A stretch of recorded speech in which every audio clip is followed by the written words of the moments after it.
Hello friends, स्वागत है आपका आधार क्लासेस के यूट्यूब चैनल पर। दोस्तों, हम राजस्थान के भौतिक प्रदेश के अंतर्गत पश्चिमी रेतीला मैदान अरावली प्रदेश को डिटेल से पढ़ चुके हैं। आज की जो हमारी क्लास रहेगी वो पूर्वी मैदानी भाग रहेगा, या फिर कहें कि इसका तीसरा। राजस्थान को 4 भौतिक भागों में बांटा गया था, जिसमें हमने पश्चिमी रेतीला मैदान, अरावली प्रदेश और आज की जो हमारी क्लास रहेगी वो पूर्वी मैदानी भाग और हाड़ौती के पठार की चर्चा करेंगे। और इन 2 फैक्ट को पढ़ने के बाद हमारा राजस्थान के भौतिक प्रदेश का टॉपिक पूरा हो जाएगा। तो स्टार्ट करते हैं दोस्तों, राजस्थान का भौतिक प्रदेश के अंतर्गत पूर्वी मैदानी भाग। जी, सबसे पहली बात आती है यह इस पूर्वी मैदानी भाग की उत्पत्ति के संदर्भ में। अगर हम उसकी उत्पत्ति की बात करें तो अगर हम पूर्वी मैदानी भाग की उत्पत्ति की बात करें, पूर्वी मैदानी भाग, आप अच्छे से जानते हैं कि इसकी उत्पत्ति टेथिस सागर से हुई है। किससे हुई है? टेथिस सागर से। आप ये जानते हो कि अरावली पर्वतमाला की उत्पत्ति गोंडवाना लेन से, गोंडवाना लेन से, और इसकी उत्पत्ति भी गोंडवाना लेन से हुई है, गोंडवाना लेन से। और आप अच्छे से ये भी जानते हो कि राजस्थान का सबसे पहले भौतिक प्रदेश अरावली प्रदेश अस्तित्व में आया। इसके बाद हाड़ौती का पठार। पूर्वी मैदानी भाग की उत्पत्ति 3 नंबर पे और 4 नंबर पे उत्पत्ति हुई है, वो है पश्चिमी रेतीला मैदान। और पश्चिमी रेतीले मैदान की उत्पत्ति भी टेथिस सागर से, और इसकी उत्पत्ति भी टेथिस सागर से हुई है। किससे? टेथिस सागर से। तो राजस्थान के पहले भौतिक कर्मों में अगर भौतिक प्रदेशों के बनने के क्रम की बात करें तो 1 नंबर पे अरावली बना, 2 नंबर पे हाड़ौती पठार, 3 नंबर पे पूर्वी मैदान, और अंतिम जो था वो था पश्चिमी रेतीले मैदान। उत्पत्ति के संदर्भ में 2 से टेथिस सागर से पश्चिमी रेतीला मैदान और पूर्वी मैदानी भाग के निर्माण हुआ है। ओके, अब बात करते हैं इस पूर्वी मैदानी भाग की। जी, पूर्वी मैदानी भाग का जो क्षेत्रफल है वो हम जानते हैं कि राजस्थान का ये जो संपूर्ण क्षेत्रफल 3,42,239 वर्ग किलोमीटर, उसका ये 23% है। कितना है? 23%, यानी उसका ये 23% है। और इस क्षेत्र पर जो जनसंख्या निवास करती है वो 39% निवास करती है। अगर हम ये कहें कि क्षेत्रफल की दृष्टि से सर्वाधिक जनसंख्या निवास पूर्वी मैदानी भाग पर ही करती है। किसके आधार पर? क्षेत्रफल दृष्टि से। अगर हम ये कहें तो ये गलत नहीं होगा कि क्षेत्रफल दृष्टि से सर्वाधिक जनसंख्या का निवास कहां होगा? जी, आपका उत्तर होगा पूर्वी मैदानी भाग। क्या होगा? पूर्वी मैदानी भाग, पूर्वी मैदानी भाग होएगा। ओके, अगर हम बात करें इस क्षेत्र में वर्षा की, तो यहाँ पे वर्षा जो होती है 50 से 80 सेमी होती है, यानी वर्षा कितनी होगी यहाँ पे? 50 से 80 सेमी होगी। ओके, और यहाँ की जलवायु जो होती है वो आर्द्र जलवायु होगी। यहाँ की जलवायु कैसी है? जी, जलवायु यहाँ की आर्द्र जलवायु है, आर्द्र जलवायु। अगर बात हम मिट्टी की करें तो मिट्टी यहाँ की जलोढ़ मिट्टी है, जलोढ़ मिट्टी, या फिर दोमट मिट्टी, यानी जलोढ़ मिट्टी और साथ ही साथ यहाँ पे पाई जाती है दोमट मिट्टी। और दोमट मिट्टी के साथ साथ है यहाँ पे पीली और भूरी मिट्टी का भी प्रसार है। कैसा? पीली भूरी मिट्टी, यस, पीली भूरी मिट्टी का भी यहाँ पे विस्तार है। अगर मिट्टी की बात करें तो जलोढ़ मिट्टी, दोमट मिट्टी और पीली भूरी मिट्टी। अब जलोढ़ मिट्टी कृषि के लिए बहुत ही उपयुक्त मानी जाती है, और राज्य का सर्वाधिक उपजाऊ क्षेत्र भी पूर्वी मैदानी भाग ही है। कौन सा? जी, राज्य का सर्वाधिक उपजाऊ क्षेत्र। जी, राज्य का सर्वाधिक उपजाऊ क्षेत्र जो रहेगा वो रहेगा आपका पूर्वी मैदानी भाग या पूर्वी भाग, पूर्वी भाग या पूर्वी मैदानी भाग। ये बात तो थी सामान्य। अब देखें इस क्षेत्र की जो पूर्वी मैदानी भाग की जो ढाल है, देखो ये तो हुआ आपका पूर्व और ये भाग हुआ इधर पश्चिम में, पश्चिम इस क्षेत्र की बात करें पूर्व और पश्चिम में, तो इस भाग की ढाल इधर से इधर है, ऐसे है, यानी इसकी ढाल बात करें तो पश्चिम से पूर्व की ओर है, यानी इस क्षेत्र की जो ढाल होगी वो पश्चिम से ढाल किधर होगी जी, पश्चिम से पूर्व की ओर होती है, पश्चिम से पूर्व की ओर। और इस क्षेत्र की ढाल पश्चिम से पूर्व की ओर होने के कारण इस क्षेत्र में जितनी भी नदियां बहती हैं, जितनी भी नदियां बहती हैं वे सारा का सारा अपना जल बंगाल की खाड़ी में ले जाती हैं, परंतु एकमात्र नदी माही नदी जो है वो इस पूर्वी मैदान की नदी होने के कारण भी इस क्षेत्र की यानी जल यहाँ पे बंगाल की खाड़ी में न ले जाकर के खंबात की खाड़ी में उड़ेलती है। किधर है? खंबात की खाड़ी, यानी यहाँ पे माही नदी इधर से ऐसे यहां गिरती है खंबात की खाड़ी, खंबात की खाड़ी के अंदर कौन सी नदी? माही नदी। ओके, कौन सी? माही नदी। बाकी जितनी भी इस क्षेत्र में जो नदियां प्रवाहित होती हैं वो सारी की सारी नदियां अपना जल बंगाल की खाड़ी में लेकर जाती हैं। अब इस पूर्वी मैदानी भाग को हम 4 उपभागों में बांटते हैं।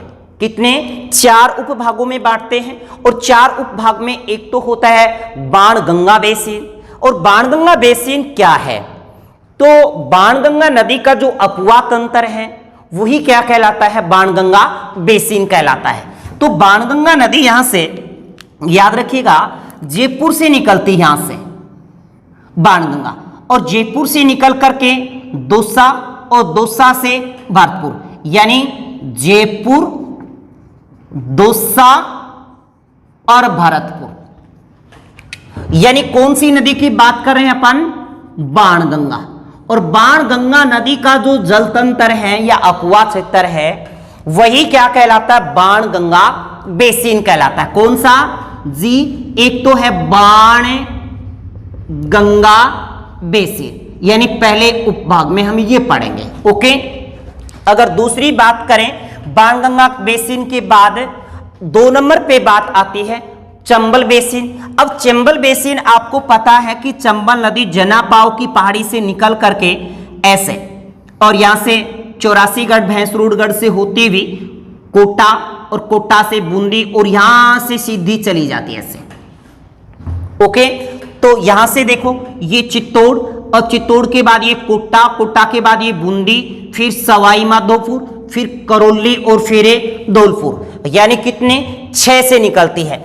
1 2 3 4 5 6 कौन कौन से हुए? चित्तौड़, कोटा, बूंदी, सवाई माधोपुर, करौली और धौलपुर। यानी यहां पे जो 2 नंबर पे होगा वो होगा चंबल बेसिन, चंबल बेसिन, यानी चंबल नदी का जो अपुआ क्षेत्र है उसको हम पढ़ेंगे चंबल बेसिन के अंतर्गत। तो पहला होगा बाणगंगा बेसिन और दूसरा चंबल बेसिन। इसके बाद 3 नंबर पे जो हम चर्चा करेंगे इसी क्षेत्र के अंतर्गत है वो रहेगा बनास बेसिन। अब बनास नदी आपको पता है कि बनास नदी यहां से खमनोर की पहाड़ी से निकलेगी और बनास नदी पहले यानी राजसमंद से निकलकर ये राजसमंद, राजसमंद से चित्तौड़ और चित्तौड़ से भीलवाड़ा, इस प्रकार से चित्तौड़ से भीलवाड़ा, फिर यहां आ जाएगी अजमेर और अजमेर के बाद अगर हम बात करें जैसे ये भीलवाड़ा और भीलवाड़ा से अजमेर और अजमेर से टोंक और टोंक से यहां पे सवाई माधोपुर, यानी ये भी देखिए 1 2 3 4 5 6 जिलों में इसका अपुआ क्षेत्र है। तो ये जो क्षेत्र आएगा ये कहलाएगा अपना कौन सा? बनास बेसिन। जी, इसके अंतर्गत हम पढ़ेंगे बनास बेसिन को। किसको पढ़ेंगे? बनास बेसिन को। अब 4 नंबर पे हम पढ़ेंगे माही बेसिन, माही बेसिन, यानी माही नदी का जो अपुआ क्षेत्र है उसको पढ़ेंगे हम माही बेसिन। तो माही आपको पता है यहाँ पे बांसवाड़ा, फिर यहाँ पे प्रतापगढ़ और यहाँ पे डूंगरपुर, यानी इन 3 के अंदर ही इनका विस्तार है, यानी बांसवाड़ा, प्रतापगढ़ और डूंगरपुर। और इसके बाद ये आ जाती है इधर है गुजरात में। किधर आ जाती है? गुजरात में। तो अब हम वन बाय वन चर्चा करेंगे। सबसे पहले बाणगंगा बेसिन, उसके बाद हम चंबल बेसिन, फिर बनास बेसिन और फिर माही बेसिन की चर्चा करेंगे। साथ ही साथ दोस्तों वीडियो में बने रहिए। मैं आपको यहाँ पे साथ ही साथ इन नदियों के अपुआ क्षेत्र में 7 इन नदियों के बारे में भी बताऊंगा कि नदियां कहां से कैसे निकली हैं, किन किन क्षेत्रों से निकली, यहाँ पे कौन कौन से विशेष बांध हैं।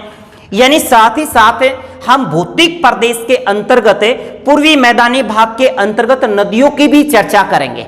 किसकी? नदियों की। और यहां पे भी आज अपन नदियां पढ़ेंगे और फिर जब अपन राजस्थान के अपुआ तंत्र को पढ़ेंगे तो वहां पर भी हम नदियों की चर्चा करेंगे। तो आपको ये बार बार अगर आप पढ़ोगे तो निश्चित बात है कि आपको अच्छे से याद हो जाएंगे। तो दोस्तों अब हम स्टार्ट करते हैं। कौन सा? बाणगंगा बेसिन। अब देखिए 1 नंबर पे बाणगंगा बेसिन। तो सबसे पहले यह पता होना चाहिए कि बाणगंगा बेसिन क्या है। बाणगंगा नदी का जो अपुआ क्षेत्र है वो क्या कहलाएगा? बाणगंगा बेसिन कहलाएगा। यानी ये कह दें कि बाणगंगा नदी का अपुआ क्षेत्र, अपुआ क्षेत्र ही क्या कहलाता है? बाणगंगा बेसिन कहलाता है। दूसरी बात यह आती है कि इस बाणगंगा बेसिन का विस्तार कहां है। जब इसके विस्तार की बात करेंगे ना, विस्तार, तो सबसे पहले हमें इस बाणगंगा नदी को पढ़ना पड़ेगा। आप अच्छे से जानते हैं कि बाणगंगा नदी जयपुर से निकलती है, बैराट की पहाड़ी से, फिर दौसा और दौसा से भरतपुर तक जाती है। तो जयपुर, दौसा और क्या हो गया? भरतपुर हो गया।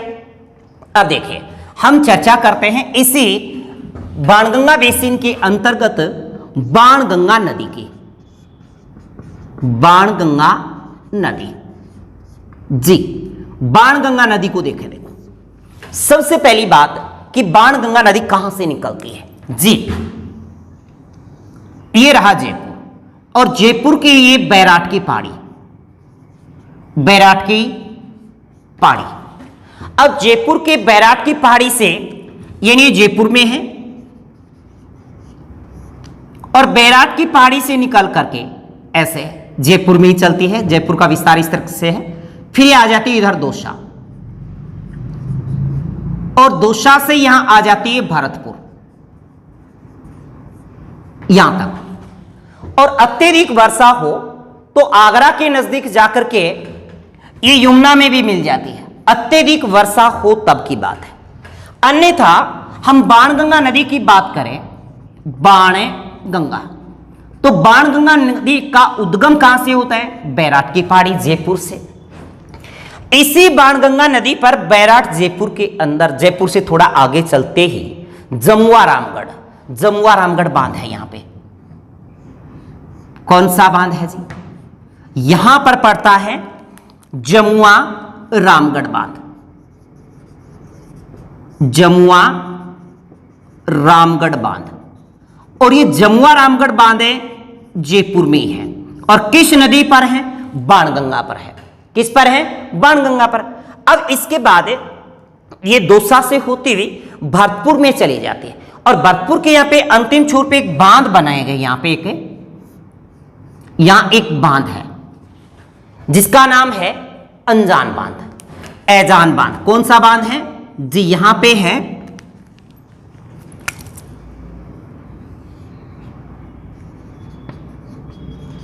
अजान बांध। ओके, कौन सा बांध जी? अजान बांध है। कहां पे? भरतपुर में। यानी इसी बाणगंगा नदी पर जो बैराट की पहाड़ी जयपुर से निकलती, इसी पे है जमुआ रामगढ़ बांध जयपुर में। और फिर दौसा से आगे जब भरतपुर में जाती है तो भरतपुर में इसी के ऊपर है अनजान बांध है। ठीक है। अब जब अत्यधिक वर्षा होती है तो ये जाकर के यमुना में मिल जाती है। और यमुना में कहां जाकर के? आगरा, आगरा के नजदीक ये यमुना में जाकर मिल जाती है अत्यधिक वर्षा हो तब, अन्यथा नहीं। देखिए इसी अनजान बांध को जो जलापूर्ति होती है वर्षा काल के समय तो पानी मिलता है बाणगंगा नदी से। ओके, और इस अजान बांध कि अगर जलापूर्ति करे कि ये किसको जलापूर्ति करता है? अजान बांध घना पक्षी विहार, जो कहां पड़ता है? भरतपुर। घना पक्षी विहार भरतपुर को ये जलापूर्ति करता है।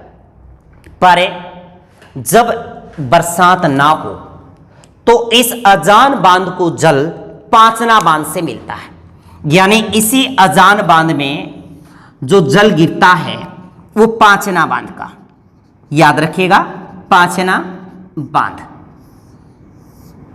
और पांचना बांध यहां पे है करौली में। ये क्या पड़ता है यहां पे? करौली जी, यहां पड़ेगा करौली। और करौली में पांचना बांध से इस अजान बांध को जलापूर्ति होती है। ओके, तो पांचना बांध से ही अजान बांध को क्या होती है? जलापूर्ति होती है, जो करौली में है। कहां पे है ये? जी, करौली में है। याद रहेगा कहां पे है? करौली। अब ये जो पांचना बांध है, यहां पे इसके संदर्भ में भी अपन थोड़ी चर्चा कर लें कि ये पांचना बांध किसके सहयोग से बना। जी, एक तो इसे अमेरिका के सहयोग से बनाया गया, अमेरिका के सहयोग से बना या बनाया गया। अमेरिका के सहयोग से तो इसे बनाया गया है। किसके सहयोग से? अमेरिका के सहयोग से। और कनाडा के सहयोग से इसकी सफाई की गई है। किसके सहयोग से? कनाडा के सहयोग से इसकी सफाई की गई है। ओके, यानी सफाई हेतु जो सहायता दी है वो किसने दी है? कनाडा ने दी है। और इसी पांचना बांध के अंदर 5 नदियां आकर मिलती है, तभी नाम क्या है इसका? पांचना। आटा, माची, भैंसावट, भद्रावती और बरखेड़ा। या यूं कह दे कि भद्रा की भैंस बर लेके बागी, अट्टा माची सरक लिया, ऐसे भी कह सकते हो। तो यहां पे इसके अंदर जो 5 हैं, एक तो अटा, एक माची, भैंसावट, बरखेड़ा और भद्रावती, ये 5 नदियां इस पांचना बांध में गिरती हैं। और पांचना बांध के द्वारा ही अजान बांध को जलापूर्ति होती है। किसको? अजान बांध। और अजान बांध घना पक्षी विहार भरतपुर को जलापूर्ति करता है। यह बात थी किसकी? बाणगंगा बेसिन के अंतर्गत बाणगंगा नदी की। किसकी? बाणगंगा नदी की। और इस बाणगंगा नदी के उद्गम के संदर्भ में आपने पढ़ा कि इसका उद्गम बैराट की पहाड़ी से होता है। ओके, इसी के ऊपर जमुआ रामगढ़ बांध जयपुर में है। फिर इसी नदी पर भरतपुर में चलकर अजान बांध है। अजान बांध द्वारा घना पक्षी विहार भरतपुर को जलापूर्ति की जाती है। जब वर्षा ना हो तो अजान बांध को जो जलापूर्ति होती है वो पांचना बांध से होती है। और पांचना बांध कहां है? करौली है। और इसी पांचना बांध में 5 नदियां आकर गिरती है, अटा, माची, भैंसावट, बरखेड़ा और भद्रावती। ये बात भी हमें याद रहेगी। और कनाडा के सहयोग से, किसके सहयोग से? जी, कनाडा के सहयोग से इसकी सफाई की गई है और अमेरिका के सहयोग से इसे बनाया गया है। ये बात आपको याद रहेगी। अब देखिए, अब इस बाणगंगा नदी के उद्गम में हमने पढ़ा कि उद्गम होता है जी कहां से? बैराट की पहाड़ी। बैराट की पहाड़ी जयपुर से। ओके, बैराट की पहाड़ी जयपुर से इसका क्या होता है? उद्गम होता है। बात फिर ये आई कि इसका विस्तार हमने पढ़ा, 3 जिलों में विस्तार है। अब देखिए, इस नदी के उपनाम के संदर्भ में अगर हम चर्चा करें, पौराणिक गाथाओं के आधार पर कहा जाता है कि अर्जुन ने इसे तीर से बनाया था, इसीलिए इसे अर्जुन की गंगा कहते हैं। अर्जुन की गंगा या तीर की गंगा। अर्जुन की गंगा या तीर की गंगा। अब इसके बाद 2 विशेष नाम है। एक तो इसे कहते हैं ताला नदी और एक कहते हैं इसे रुंडित नदी। अब रुंडित नदी क्यों कहते हैं? यानी ये बाणगंगा नदी जो है ये आंतरिक अपवा के अंतर्गत भी आती है। आंतरिक अपवा और बंगाल की खाड़ी अपवा।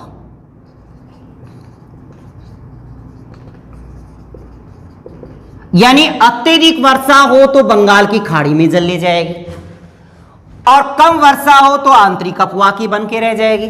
इसीलिए इसका नाम क्या पड़ता है? रुंडित नदी पड़ता है। क्या पड़ता है? रुंडित नदी।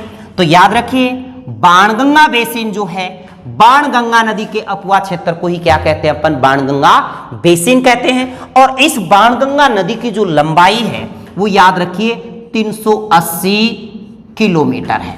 कितनी है? 380 किलोमीटर। और इसी बाणगंगा नदी के किनारे यहां पर पड़ती जी बैराट सभ्यता। कौन सी सभ्यता? बैराठ सभ्यता।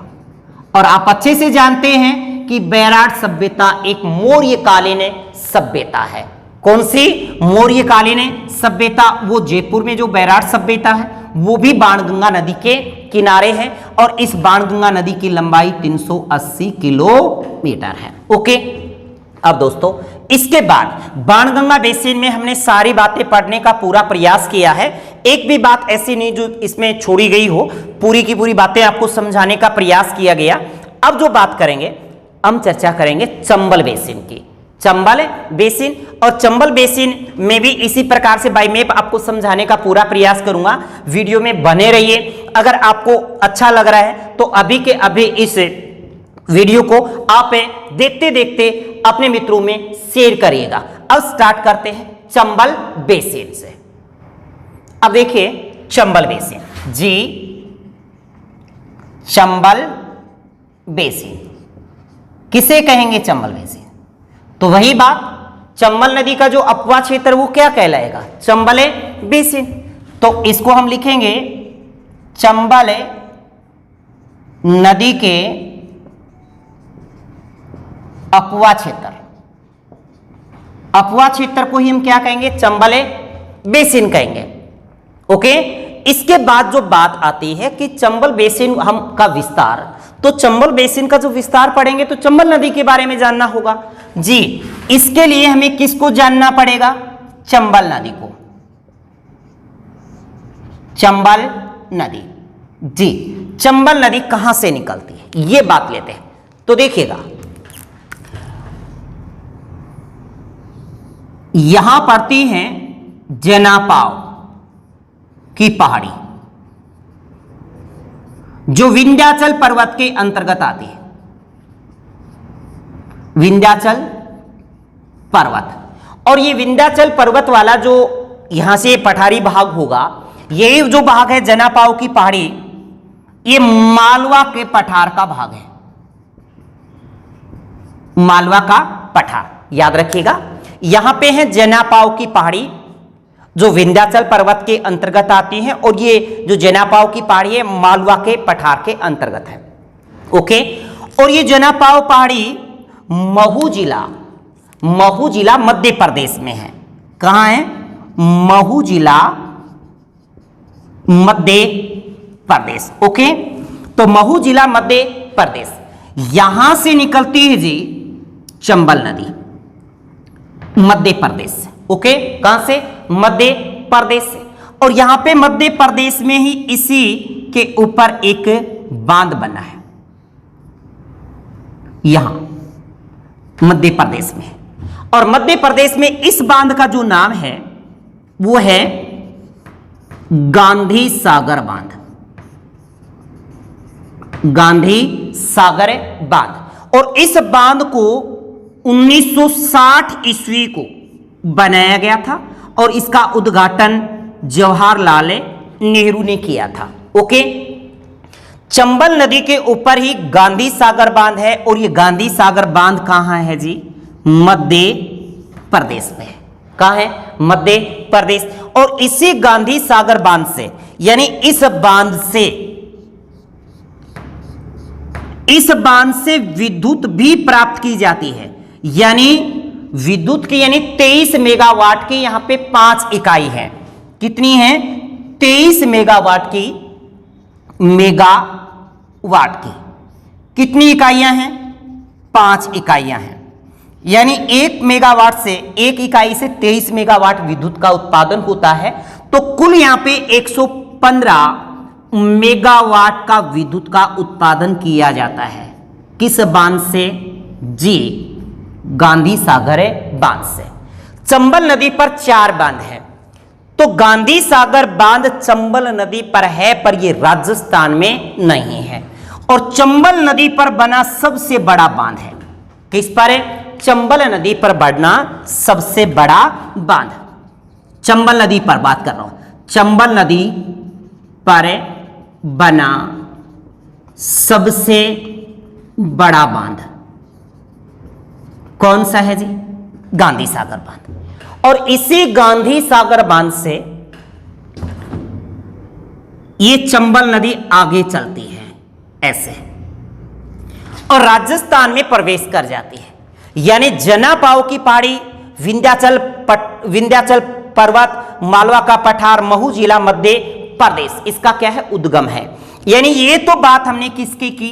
इसके उद्गम की बात की। ध्यान से सुनते जाइए, एक एक बातें समझाने का प्रयास कर रहा हूं। अब इसके बाद जब गांधी सागर बांध से ये नदी आगे निकलकर यहां राजस्थान में प्रवेश करती है, और ये एरिया आपको पता है, ये है चित्तौड़गढ़ का भैंसरोडगढ़। चित्तौड़गढ़ का भैंसरोडगढ़।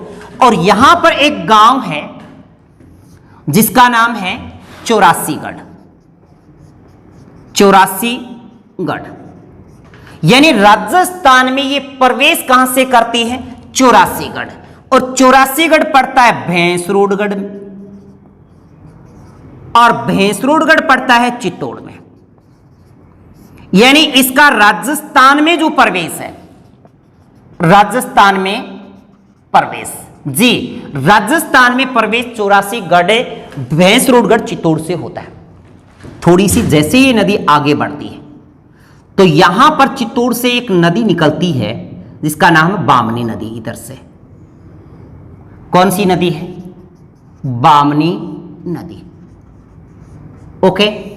अब चित्तौड़ के अंदर जो ये बामनी नदी भैंसरोडगढ़ से, ये भैंसरोडगढ़ से ही निकलेगी, इधर से, क्योंकि मैं इसको यहां से भैंसरोडगढ़ ही दर्शा रहा हूं। अब बामनी नदी यहां से भैंसरोडगढ़ से निकल करके यहां चंबल से मिलती है, और चंबल से मिलती है तो यहां पर जहां ये चंबल से मिलती है वहां पर ये गांव है जी चूलिया। कौन सा है? चूलिया गांव।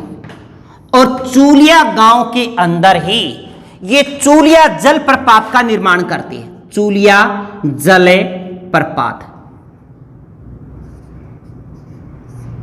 चूलिया जल प्रपात। और इसका जल 18 मीटर ऊंचा उठता है। कितना? 18 मीटर।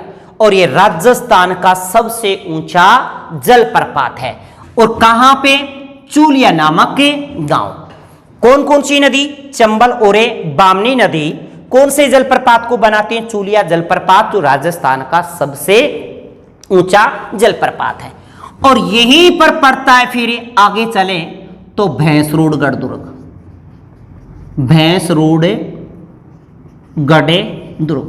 यानी चंबल नदी और बामनी नदी के तट पे ही क्या है? भैंसरोडगढ़ दुर्ग है। ओके, याद रहेगी बात। जब थोड़ा सा आगे चलते हैं अपन तो यहां पर एक बांध है, यहां ये,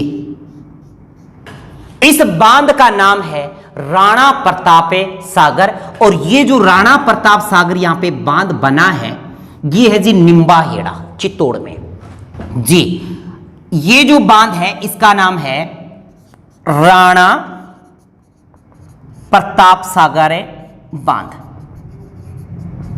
राणा प्रताप सागर बांध।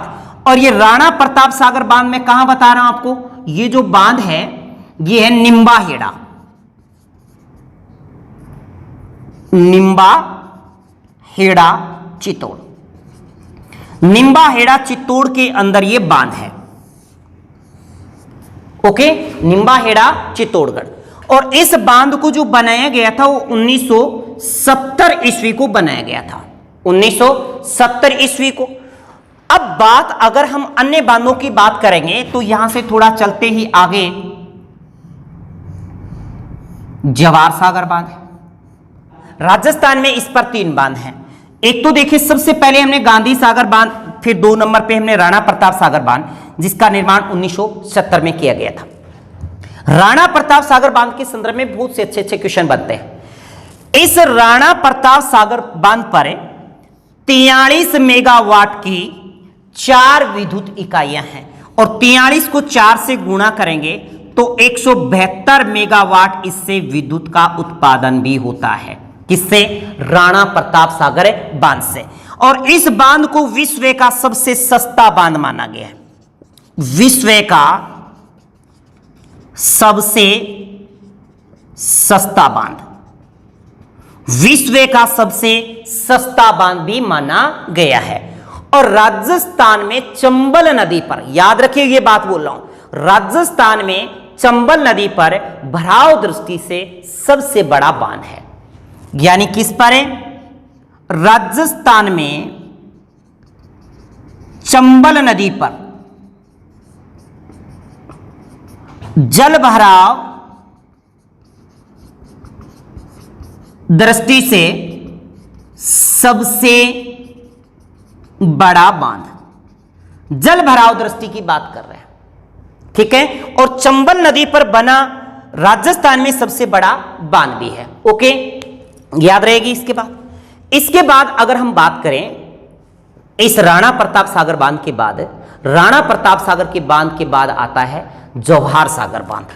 ये जो बांध है इसका नाम है जवाहर सागर बांध जी। और जवाहर सागर जो बांध है वो बोरावास में पड़ता है। और बोरावास कहां है? कोटा में है। बोरावास कोटा, बोरावास कोटा। याद रखिएगा, इसके उद्गम से मुहाने की ओर, उद्गम से मुहाने की ओर कई बार बांधों का क्रम भी पूछ लिया जाता है। याद रखिए, इसी जवाहर सागर बांध पर जवाहर सागर अभ्यारण्य भी है जो राजस्थान का एकमात्र जलीय अभ्यारण्य है। यानी यहां पर इसी के अंतर्गत आता है जवाहर सागर अभ्यारण्य। और जवाहर सागर अभ्यारण्य राजस्थान का एकमात्र जलीय अभ्यारण्य है। और इस जवाहर सागर बांध पर 33 मेगावाट की 3 विद्युत इकाइयां हैं। तो 33 इंटू में 3 करें तो 99 मेगावाट है इसमें विद्युत का उत्पादन होता है। तो 3 बांधों से हमने देखा कि विद्युत का उत्पादन हो रहा है। ओके, इसके बाद ये जो बांध है ये है जी Kota barrage, Kota barrage. Okay, कौन सा? कोटा बैराज। अब कोटा बैराज बांध भी कहां पे है? कोटा में है। यानी बूंदी में बांध नहीं है, याद रखिएगा, कोटा में 2 हैं। अब कोटा बैराज बांध 1960 में बनाया गया था, 1960 में, जबकि ये 1972 में और ये 1970 में। देखिए 60, 70, 72 और 1960। याद रखिए, चंबल नदी पर राजस्थान में बना पहला बांध कोटा बैराज बांध है। चंबल नदी पर राजस्थान में बना पहला बांध कोटा बैराज बांध है। और कोटा बैराज बांध का कैचमेंट एरिया यानी जल संग्रहण की क्षमता अधिक है। याद रखिए, कोटा बैराज जो बांध है उसका कैचमेंट एरिया, जो कैचमेंट जो एरिया होता है, जल संग्रहण एरिया सर्वाधिक है। और राजस्थान में चंबल नदी पर बना पहला बांध कोटा बैराज ही है, कोटा में है। और इस बांध से सिंचाई की जाती है, विद्युत का उत्पादन नहीं होता, विद्युत का उत्पादन नहीं होता। तो ये जो हमने बात की चंबल नदी के अंतर्गत बने कुछ 4 बांधों की, अब देखिए, अब चंबल नदी कहां से निकलकर कहां से कितने कौन कौन से जिलों में इसका अपवाह है या अपवाह तंत्र किन किन में है। तो एक तो आया चित्तौड़, चित्तौड़ के बाद ये कोटा, कोटा के बाद यहां पे बूंदी आ जाता है, फिर यहां पे सवाई माधोपुर, फिर करौली और फिर धौलपुर, सवाई माधोपुर, धौलपुर और करौली। ये जो एरिया है ये वाला, ये कौन कौन सा, यानी ये तो धौलपुर का, ये करौली का और ये वाला जो सवाई माधोपुर का, सवाई माधोपुर, ये जो एरिया है इधर वाला, ध्यान से देखिएगा, ये कहलाता है डांग क्षेत्र। क्या कहलाता है? डांग क्षेत्र कहलाता है। क्या कहलाएगा? डांग क्षेत्र कहलाता है। तो देखिए, अब जो हम बात करें डांग क्षेत्र की, हमने बात की कि ये इसका क्या है, इसका जो क्षेत्र है ये क्या कहलाता है? डांगे क्षेत्र कहलाता है।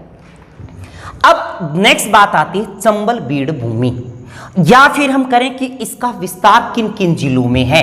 जी, अगर चंबल नदी का उद्गम ने हमने पढ़ा, अगर विस्तार की बात करें तो एक तो हमने पढ़ा चित्तौड़, जी, चित्तौड़ के बाद कोटा, कोटा के बाद बूंदी, और बूंदी के बाद सवाई माधोपुर, सवाई माधोपुर, और फिर करौली, और फिर धौलपुर। ये विस्तार है। ओके, क्या है इसका विस्तार। अब बात आती है चंबल नदी की कुल लंबाई कितनी है, राजस्थान में कितनी लंबाई है, कितने राज्यों में विस्तार? 3 राज्यों में विस्तार है जिसका। इसके बाद ये किस में चली जाती है? यूपी। किधर? यूपी, यानी मध्य प्रदेश, राजस्थान, मध्य प्रदेश, राजस्थान और उत्तर प्रदेश। इसकी जो टोटल लंबाई की बात करें, इस चंबल नदी की जो टोटल लंबाई यानी कुल जो लेंथ है, टोटल लंबाई इसकी, वो जी 965 है। कितनी है? 965। ओके, 965 किलोमीटर, याद रहेगी। इसके बाद राजस्थान में अगर लंबाई की बात करें, राजस्थान में, तो राजस्थान में इसकी लंबाई 135 किलोमीटर है, और मध्य प्रदेश में इसकी 325 है। कितनी? 325। और यूपी के अंदर इसकी लंबाई 265 है। यूपी में कितनी बता रहा हूं? 265। यानी ये तो इसकी किसकी बात कर रहे हैं अपन? लंबाई की। कुल लंबाई 965 है, राजस्थान में 135, मध्य प्रदेश 325, यूपी में 265। यानी यहां से जब ये निकल के आती है तो 325 किलोमीटर की इसकी लंबाई है, और यहां से लेकर यहां तक की जो इसकी लेंथ बनती है लंबाई, ये वाली, ये टोटल है 135, और यहां पे 265। ओके, 265। ये देखो, हमने चंबल नदी का उद्गम, चंबल नदी का कुल लंबाई, चंबल पर बने बांध। याद रखिए, चंबल नदी पर जो बांध बने हैं उनका उद्गम से मुहाने की ओर क्रम पूछता है, तो उद्गम से मुहाना यानी इस क्रम से इसकी तरफ गांधी सागर, राणा प्रताप सागर, कोटा जवाहर सागर और कोटा बैराज। कोटा बैराज इसमें लास्ट रहेगा, याद रखिएगा। कोटा बैराज क्या रहेगा? लास्ट रहेगा।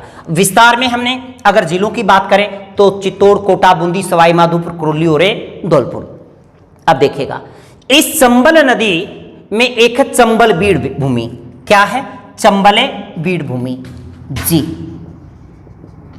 चंबल बीड़ भूमि। तो चंबल नदी में अवनालिका अपर्दन के कारण, याद रखिए चंबल बीड़ भूमि क्या है, इसकी विस्तार की बात भी हम करेंगे।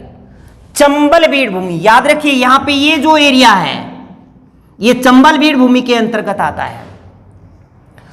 तो चंबल बीड़ भूमि ये चंबल नदी के अफवाह के कारण अवनालिका अपर्दन, अवनालिका अपर्दन के कारण गहरे विशाल गड्ढे बन जाते हैं, गहरे विशाल गड्ढे बन जाते हैं। और इस चंबल बीड़ भूमि का जो क्षेत्रफल है वो 4500 वर्ग किलोमीटर है। कितना है? 4500 वर्ग किलोमीटर। और सर्वाधिक जो बीड़ भूमि है वो है सवाई माधोपुर में। कहां पे? सवाई माधोपुर। और चंबल बीड़ भूमि का अगर विस्तार हमसे पूछेगा तो 3 जिलों का नाम बताना है, सवाई माधोपुर, करौली और धौलपुर। यानी चंबल बीड़ भूमि का विस्तार अगर हमसे पूछेगा तो चंबल बीड़ भूमि का विस्तार हमें बताना है सवाई माधोपुर, करौली और धौलपुर। ओके, सवाई माधोपुर, करौली, धौलपुर। चंबल बीड़ भूमि है क्या? तो हम कहेंगे चंबल नदी के अफवाह के द्वारा अवनालिका अपर्दन से विशाल गड्ढे जो बन जाते हैं वही चंबल बीड़ भूमि है, जिसका क्षेत्रफल 4500 वर्ग किलोमीटर है। और सर्वाधिक जो है वो है सवाई माधोपुर। यानी चंबल बीड़ भूमि का सर्वाधिक विस्तार कहां पे है? सवाई माधोपुर, और ये जो चंबल भीड़ भूमि वाला जो एरिया है यही कहलाता है डांग क्षेत्र। क्या कहलाता है? डांग क्षेत्र, सवाई माधोपुर, क्रोली और धौलपुर वाला। ओके, बात समझ में आई? अब सुनिए दोस्तों, चंबल नदी राजस्थान की एकमात्र विश्व धरोहर सूची में सम्मिलित नदी है। याद रखिएगा ये बात, ये राजस्थान की एकमात्र विश्व धरोहर सूची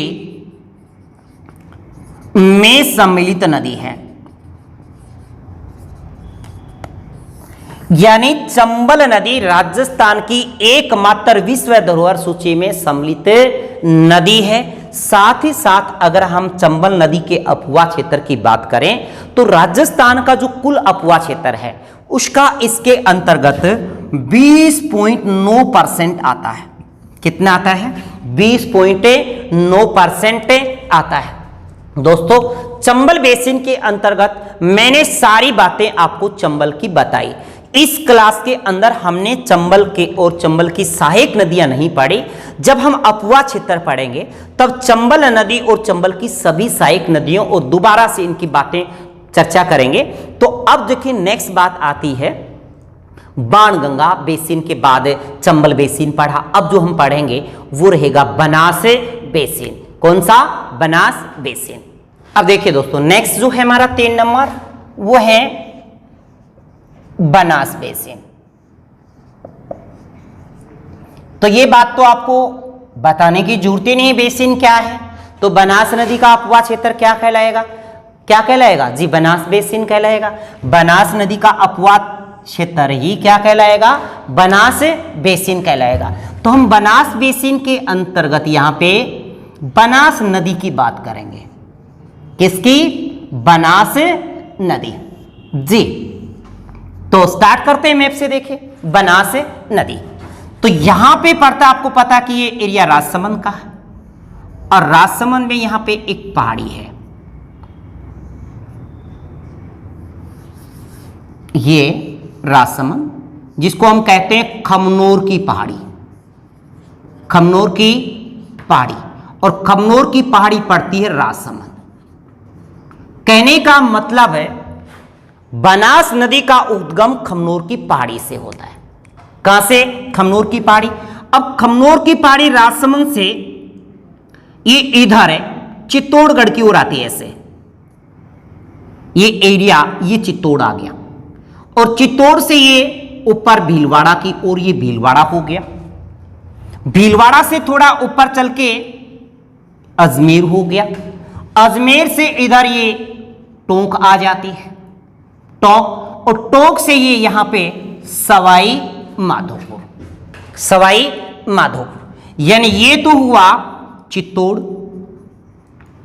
ये हुआ भीलवाड़ा, ये हुआ अजमेर, और ये टोंक, और ये सवाई माधोपुर।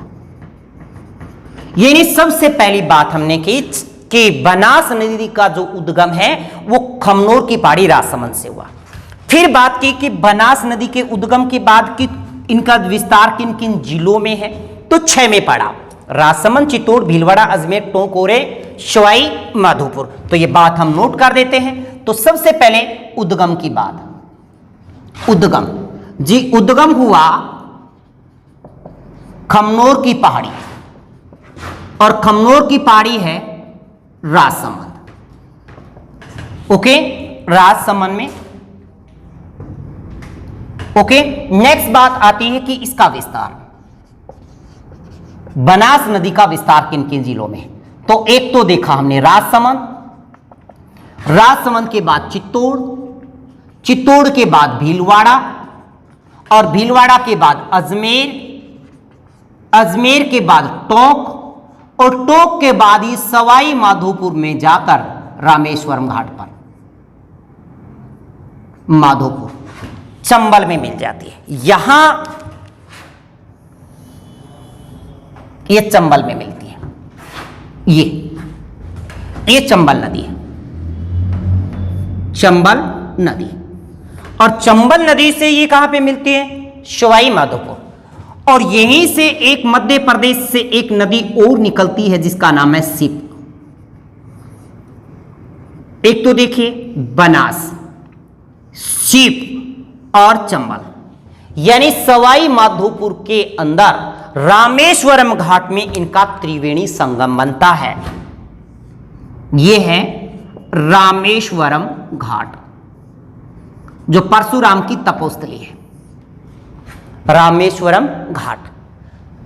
और इसी रामेश्वरम घाट जो पड़ता है वो सवाई माधोपुर में है, सवाई माधोपुर, और यहीं पर बनता है त्रिवेणी संगम। त्रिवेणी संगम यानी 3 नदियां जहां आकर मिलती हैं, एक तो है सिप, एक बनास और एक चंबल। ये बात हमने अभी जानी। ओके, विस्तार देखा। क्या देखा? विस्तार। अब देखिए इस पे कुछ विशेष बात बांध की करते हैं। बांध कौन कौन से? तो देखिए यहां पर उदयपुर है। क्या है? उदयपुर। और उदयपुर का यहां पर पड़ता गोगुंदा, गोगुंदा। ओके, और गोगुंदा पड़ता है उदयपुर। ठीक है। और गोगुंदा से एक आयड नाम से नदी निकलती है, और यहां उदयपुर के अंदर एक झील है जिसका नाम है उदय सागर झील। गोगुंदा से इस नदी का जो उद्गम होगा वो आयड नदी के नाम से होता है, यानी यहां से निकलती है आयड नदी। ये यहां पे उदय सागर झील में गिरने के बाद ये आयड नदी बेड़च कहलाती है। क्या बन जाती? फिर ये बेड़च नदी बन जाती है, बेड़च के नाम से कहलाती है। ठीक है, क्या? बेड़च। और इसी बेड़च के ऊपर यहां पे चित्तौड़गढ़ के अंदर एक बांध है जिसका नाम है घोशुंडा बांध। कौन सा? घोशुंडा बांध जी, घोशुंडा बांध। और यहां से निकलकर ये बिगोद, यहां बिगोद, बिगोद है यहां पे, ये बिगोद भीलवाड़ा, बिगोद भीलवाड़ा में आकर के ये बनास में मिल जाती है। कौन सी? बेड़च नदी।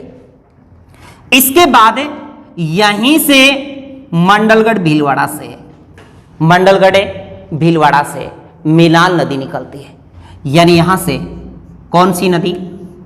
मेनाल नदी। और मेनाल नदी कहां से निकलती है? भीलवाड़ा से। कहां से? भीलवाड़ा से। और ये इसके ऊपर आके यहां पे बनास में मिल जाती है। पर इसी के मेनाल नदी पर यहां पे एक बांध भी है। क्या है? बांध, जिसको हम कहते हैं कोठ्यारी बांध।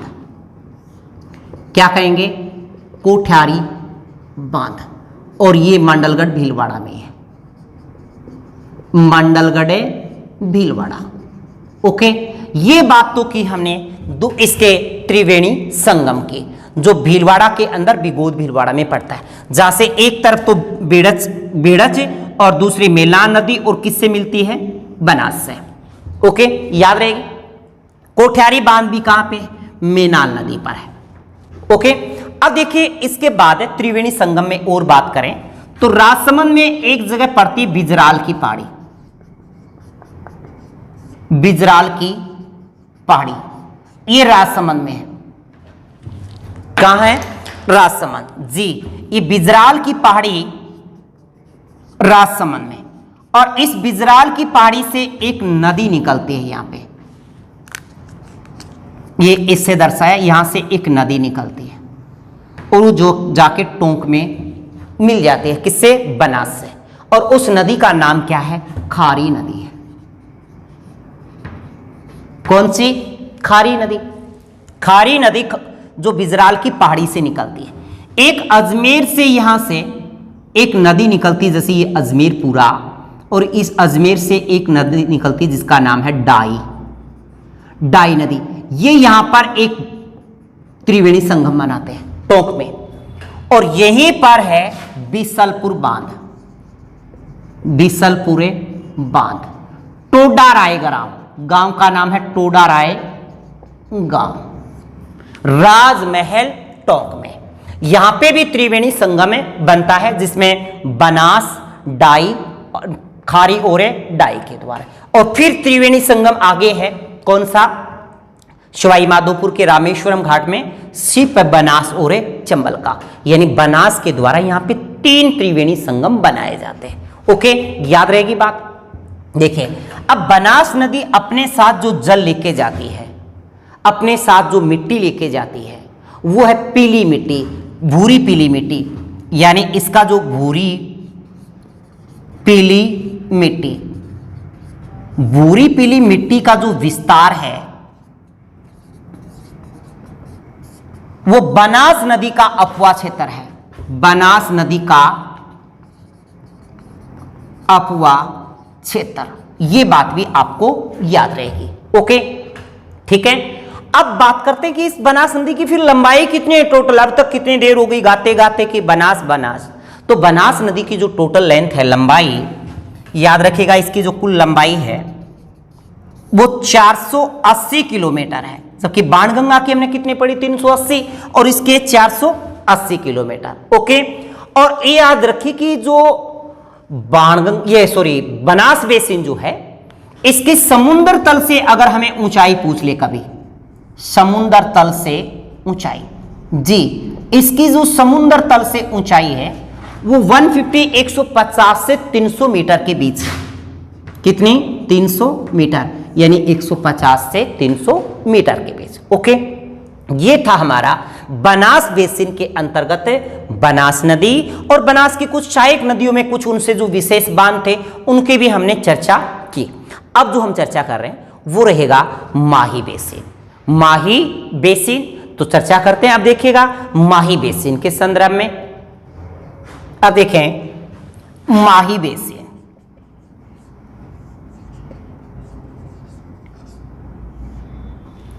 एक बात आपको यह भी याद रखनी है कि माही बेसिन का जो उपनाम है वो मेवल का मैदान भी है। इसी को क्या कहते हैं, मेवल का मैदान,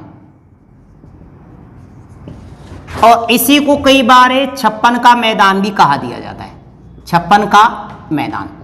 यानी माही नदी का जो अपवा क्षेत्र है वो 56 का मैदान भी कहलाता है, मेवल का मैदान भी कहलाता है, या माही बेसिन भी कहलाता है।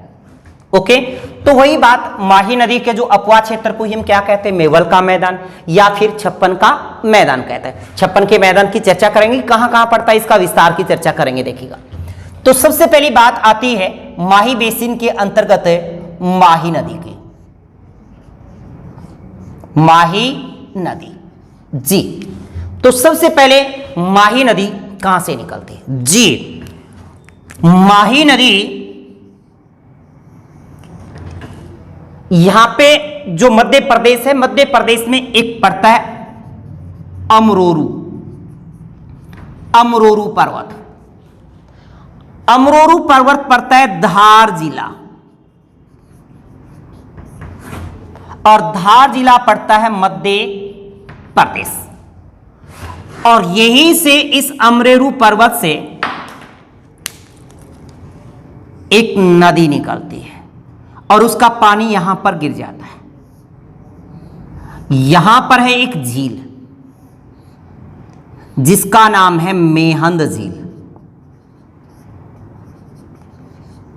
और इसी मेहंद झील से माही नदी निकलती है, और यहां से माही नदी निकल करके ऐसे यहां राजस्थान में प्रवेश करती है।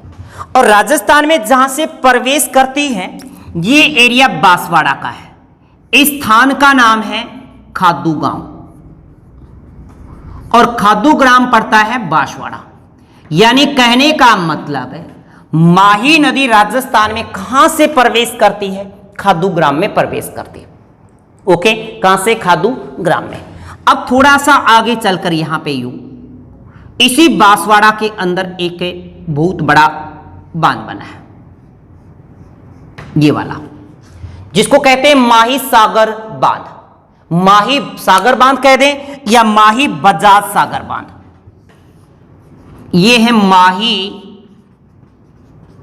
बजाज सागर बांध। और ये माही बजाज सागर जो बांध है बोरखेड़ा में बना है, बोरखेड़ा, और बोरखेड़ा पड़ता है बांसवाड़ा। और इस माही बजाज सागर का अगर क्षेत्रफल देखा जाए, इसका क्षेत्रफल वो 3109 वर्ग किलोमीटर, 3.190 किलोमीटर वर्ग किलोमीटर, सॉरी 3.109 वर्ग किलोमीटर। अगर बात इसके क्षेत्रफल की करें तो राजस्थान का यह क्षेत्रफल की दृष्टि से सबसे बड़ा बांध है, यानी राजस्थान का सबसे लंबा बांध, सॉरी बड़ा नहीं है, माही बजाज सागर बांध राजस्थान का सबसे लंबा बांध है। माही बजाज सागर बांध राजस्थान का सबसे लंबा बांध है। राजस्थान का सबसे लंबा बांध कौन सा है? माही बजाज सागर बांध। कहां पे है? बोरखेड़ा बांसवाड़ा। ओके, फिर थोड़ा बांसवाड़ा में चलते इसके नजदीक एक लिंक बांध है यहां पे, जिसका पानी माही नदी का पानी इसमें आता है। इसका नाम है कागदी पिकअप बांध। क्या नाम है? कागदी पिकअप बांध। और ये भी पड़ता है बांसवाड़ा में। कहां है? बांसवाड़ा में। ओके, कागदी पिकअप बांध कहां है? बांसवाड़ा। अब यहां से ये बांसवाड़ा से निकलते हुए यूं चली जाती है प्रतापगढ़ की ओर से। यहां ऊपर प्रतापगढ़ है, यहां क्या है? प्रतापगढ़। अब मान लो ये प्रतापगढ़ है जी, है तो एरिया तो यहीं पे प्रतापगढ़ के दर्शा रहा हूं। और प्रतापगढ़ से होती हुई ये डूंगरपुर से होती हुई ऐसे बाहर निकल जाती है और गुजरात में चली जाती है।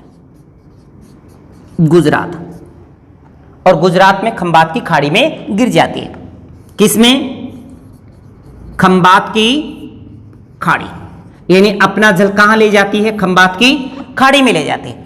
और इसी के ऊपर एक यहां पे भी बांध बना है गुजरात में, जिसका नाम है कंडाणा बांध। कौन सा बांध? कंडाणा बांध, जो कहां पे है? गुजरात में है। अब देखिए, ये जो मोटी मोटी हमने बात की, ये माही नदी की थी। और माही नदी की जो कुल लंबाई है, उद्गम की बात मैं बता चुका हूं, अमरेरू पर्वत, धार जिला, मेन झील, मध्य प्रदेश। अब इसकी जो लेंथ है, लंबाई है, कुल लंबाई वो 576 किलोमीटर है। 576 किलोमीटर। और राजस्थान के अंदर इसकी लंबाई है 171 किलोमीटर। कितनी है? 171 किलोमीटर। ये आप जानते हैं कि माही नदी कर्क रेखा को 2 बार काटती है। ये है कर्क रेखा, और कर्क रेखा को कितनी बार काटती है? 2 बार काटती है। ओके, याद रहेगी, कर्क रेखा को कितनी बार काटेगी? 2 बार काटेगी। ठीक, इसके बाद हम थोड़ा सा बात कर लेते हैं इस माही की कुछ सहायक नदियों की बात करें। किसकी? सहायक नदियों की। तो यहां पे पड़ता है प्रतापगढ़ में एक जाखमिया गांव, जाखमिया गांव, और वहां से निकलती है जाखम नदी। और जाखम नदी पे ही एक बांध है प्रतापगढ़ में, जाखम गांव में, या जाखमिया गांव, और वो है जाखम बांध। और वो कहां पड़ता है? प्रतापगढ़ में। और ये राजस्थान का सबसे ऊंचा बांध है, सबसे ऊंचा बांध। और इसकी ऊंचाई है 81 मीटर। कितनी है? 81 मीटर। अब ये जाखम बांध से ये यहां पर डूंगरपुर पड़ता है। डूंगरपुर के नवाटापुरा में आकर के माही नदी से मिल जाती है। और यहीं पर अगर हम बात करें सोम नदी, यहां से डूंगरपुर से एक नदी निकलती जिसका नाम है सोम नदी। सोम नदी निकलती है डूंगरपुर से। कहां से? सोम नदी डूंगरपुर। सोम नदी कहां से निकलेगी? डूंगरपुर से। और इसी सोम नदी के ऊपर एक बांध है जिसका नाम है सोम अमला कमला बांध, और वो भी कहां पे है? डूंगरपुर में। अब यहां से ये फिर आकर के इसमें कहां मिल जाएगी? माही में मिल जाएगी। और ये जहां माही में मिलेगी, ये जो स्थान है यहां पे त्रिवेणी संगम बनता है, और इस त्रिवेणी संगम कहां बनेगा? नवाटापुरा या नया टापरा। ठीक है, ये नवाटापुरा या नया टापरा जो डूंगरपुर में है, और यहीं पर बना है बणेश्वर धाम। क्या है? बणेश्वर धाम। और बणेश्वर धाम आदिवासियों का कुंभ कहलाता है, आपको पता है। और साथ ही साथ यहां पे माघ पूर्णिमा को मेला भरता है। माघ पूर्णिमा को बणेश्वर मेला भरता है, और बणेश्वर मेला आदिवासियों का कुंभ कहलाता है। और यहां पे बणेश्वर धाम में शिव की पूजा होती है, खंडित शिवलिंग की पूजा होती है। कहां पे? बणेश्वर धाम में। अगर बात हम इसके नदी के, माही नदी के किनारे कुछ दर्शनीय स्थलों की बात करें तो एक तो पड़ता है बोरा संप्रदाय की प्रधान पीठ गलियाकोट डूंगरपुर। याद रखिए, एक तो है गलियाकोट डूंगरपुर, गलियाकोट डूंगरपुर। और गलियाकोट डूंगरपुर में बोरा संप्रदाय की प्रधान पीठ है। और इसी जगह गलियाकोट डूंगरपुर से आगे चल करके थोड़ा सा साबला गांव डूंगरपुर, साबला डूंगरपुर में निष्कलंकी संप्रदाय की भी प्रधान पीठ है। साथ ही साथ अगर डूंगरपुर में इसके स्थान और दर्शनीय स्थल की बात करें तो तीसरा विशेष दर्शनीय स्थल है सैयद फखरुद्दीन की मजार। सैयद, याद रखिए, सैयद फखरुद्दीन की मजार भी कहां पे है? डूंगरपुर में। साबला गांव में क्या है? निष्कलंकी संप्रदाय की प्रधान पीठ, निष्कलंक संप्रदाय की प्रधान पीठ। और यहां पे गलियाकोट में पड़ता है बोरा संप्रदाय की प्रधान पीठ, बोरा संप्रदाय की प्रधान पीठ। वैसे तो अगर हम बात करें इसे माही नदी के किनारे, यहां पर पड़ता है जी काका जी की दरगाह। किसकी दरगाह? काका जी की दरगाह, काका जी की दरगाह। और इस काका जी की दरगाह को काठल का ताजमहल कहते हैं, जो माही नदी के किनारे है। अगर हम बात करें, ये याद रखिए, काका जी की दरगाह कहां पे? प्रतापगढ़ में। और अगर हम बांसवाड़ा में बात करें तो मानगढ़ जो धाम है, मानगढ़ धाम, याद रखिए, मानगढ़ धाम भी, मानगढ़ धाम बांसवाड़ा भी इसी माही नदी के किनारे है, जहां पे आश्विन पूर्णिमा को मेला भरता है। याद है आपको कि मानगढ़ की जो घटना है वो 17 नवंबर 1913 में हुई थी, 17 नवंबर 1913 में। और मानगढ़ धाम के अंतर्गत आश्विन पूर्णिमा को शहीद स्मारक यानी शहीद मेला भी भरता है। कहां पे? मानगढ़ धाम पे। ये जो कुछ बातें थी वो माही नदी और माही नदी की कुछ सहायक छोटी छोटी बातें बताने का पूरा प्रयास किया है। इसके बाद ये जो हमारा पूर्वी मैदानी भाग था ये पूरा होता है। अब हम जो बात करें वो है पूर्वी मैदान के बाद हाड़ौती का पठार, जिसका विस्तार कोटा बूंदी बारा झालावाड़ है। कहां पे? कोटा बूंदी बारा झालावाड़। अब देखिए जी, नेक्स्ट है हाड़ौती का पठार। हाड़ौती का पठार, जिसे लावा का पठार भी कह सकते हैं, जिसे ढक्कन का पठार भी कह सकते हैं। ओके, सबसे पहली बात, इस हाड़ौती के पठार की उत्पत्ति जी हम पहले पीछे पढ़ भी चुके हैं और मैंने आपको बताया भी है। इसकी जो उत्पत्ति है वो गोंडवाना लैंड से हुई, गोंडवाना लैंड से। और दूसरा भौतिक प्रदेश गोंडवाना लैंड से हाड़ौती का पठारी बना था। सबसे पहले जो बना था अरावली प्रदेश बना। ओके, बात आती है इसके क्षेत्रफल की, जिसका क्षेत्रफल कितना है, इसकी यहाँ पे जनसंख्या निवास कितनी है, तो 6.89% यहाँ पे क्षेत्रफल है और जनसंख्या यहाँ की जो है यहाँ पे 11% लोग निवास करते हैं। कितने? 11% लोग यहाँ पर निवास करते हैं। और साथ ही साथ अगर हम वर्षा की बात करें, यहाँ पे वर्षा होती है दोस्तों 100 से 120 के बीच, 100 से 120 सेंटीमीटर के बीच। और यहाँ की जो जलवायु है, जलवायु वो अति आर्द्र जलवायु है, अति आर्द्र जी, अति आर्द्र यहाँ की क्या है, जलवायु है। और यहाँ का औसतन जो ऊंचाई है, औसतन है ऊंचाई, अगर इस भाग की औसतन ऊंचाई की बात करें तो लगभग वो 500 मीटर मानी जाती है। कितनी मानी जाती है? 500 मीटर मानी जाती है। देखें अब ये विस्तार देखो, ये यहां पे बूंदी, ये कोटा, ये यहां पे झालावाड़, और झालावाड़ के बाद ये इधर बारा।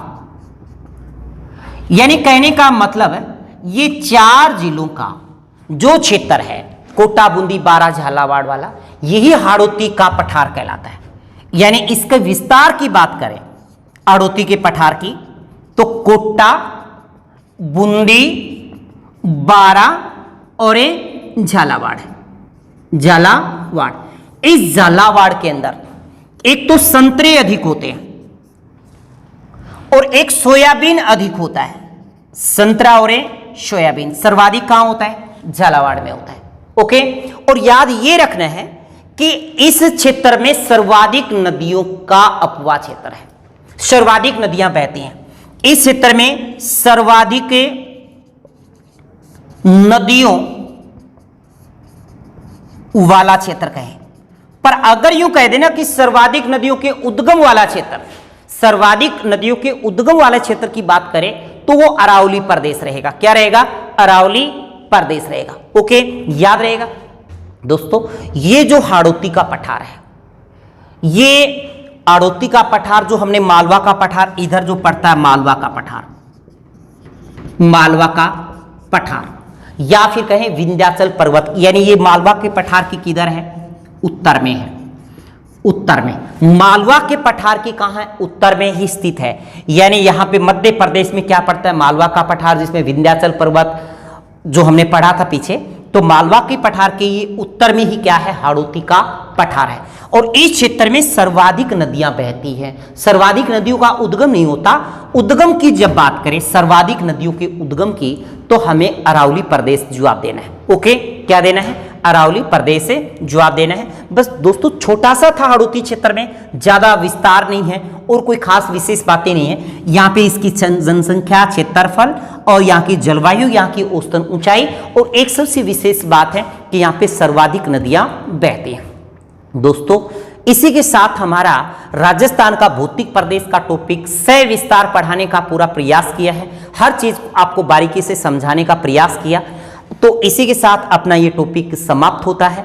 और आपको अगर वीडियो अच्छा लगा हो तो आप अपने मित्रों में इसे शेयर करें। और अगले वीडियो में हम राजस्थान के अपवा क्षेत्र के अंतर्गत सभी आंतरिक अपवा वाली, खंबात की फाड़ी वाली और अरब सागरीय विस्तार वाली नदियों के संदर्भ में सविस्तार पढ़ेंगे। एक एक बातें आपको सविस्तार बताने का प्रयास करूंगा। जहां पे बांध की बात आएगी वहां बांध की करेंगे, जहां सहायक नदियों की बात आएगी वहां सहायक नदियों की अवश्य ही अपन बात करेंगे। इसी के साथ all the best, thank you.